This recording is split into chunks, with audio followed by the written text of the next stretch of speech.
So I'm Lukas Biewald. I'm the CEO and founder of a company called CrowdFlower. And we help companies collect and cleanse large datasets through crowdsourcing solutions like Amazon Mechanical Turk, who I think is here. You guys here? Yeah, hi.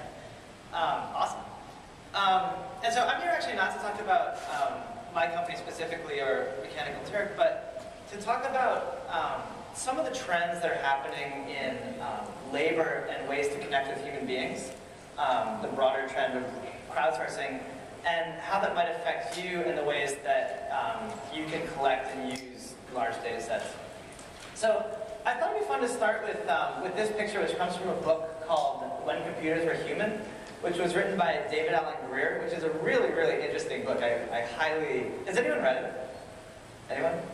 I mean, you should definitely read this book. It was written about 10 years ago, and it describes this this Depression-era project in particular, where they did all these things, right, like digging ditches and stuff to employ people, but they also took lots of people, often without even high school math education, and they put them in big rooms like this, and they gave them really, really simple instructions to add and multiply numbers.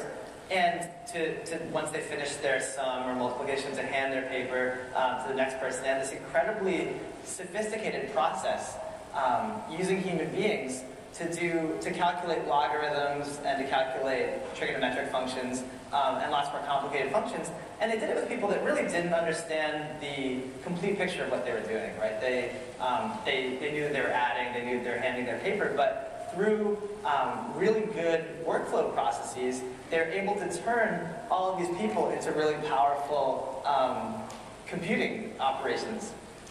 And it's interesting to remember that back then, computer meant a human being that did this kind of work, right? And lots of companies employed this, but I mean, the most amazing thing here is the volumes that they were able to collect, right? So there are shelves and shelves of books, right, that are filled with tiny little numbers, right? So you can get like 8 digits of accuracy on a sign function, right, from the work that these people did.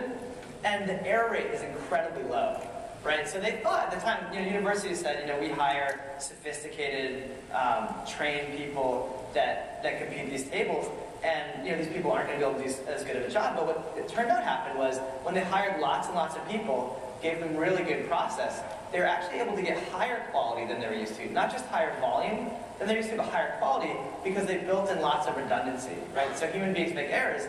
So they would actually have everybody calculate each function in 3 fundamentally different ways.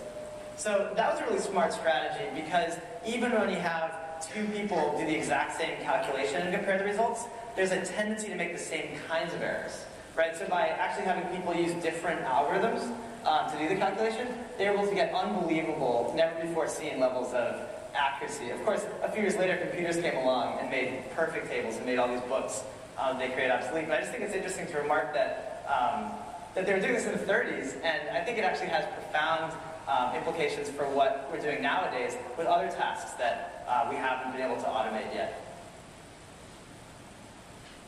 I also just sort of think it's interesting to remark that in the 30s or 40s, people were really, really worried about automated processes taking away their jobs, right? And I think they had good reason to worry, right? I mean, that job of being a computer, right? The human job of being a computer has definitely been automated by something that we now call computers, right? So certainly the employment of people as computers has gone down, right? And that's led to growth in jobs like programmers, right, which are on a higher level. But you'd expect that there'd be less programmers that you'd hire than people to do the computation, right? So you'd think that automation might lead to more interesting jobs, but maybe less jobs, right? And that's sort of, I think, the sort of general thought that people have, right? But I think that what people may not be seeing is that automation actually leads to new kinds of jobs, not just at the highest level, but jobs that everyone can do. And I'm going to argue this, but I think like a great example is Google Translate, right? I mean, Google's built one of the best translation systems in the world just through collecting so much more data than everyone else. And I'm sure that they have lots of people that are looking through these parallel corpora and comparing them to each other. I mean, I've never talked to anyone in the Google Translation system, but it's not like translators have been completely replaced. Now we just get to translate more stuff than we ever could before, right? Because there's a system where I can type in a sentence and get it translated reasonably well for certain language pairs, right? Which leads to whole new kinds of jobs, right? Which is comparing, okay, do these corpora match? And I think one of the most, oh no, this picture is a little bit dark. But I think, I mean, this is like a little bit of an aside, but this is actually a shot of our last office. We just moved recently. But I had a friend of mine who runs a company called Anybots. Have anybody heard of Anybots? Cool. So Anybots are these like robots. They're about this high, and they have like a screen on the front, so like a little TV screen where you see a human being and it can talk to you.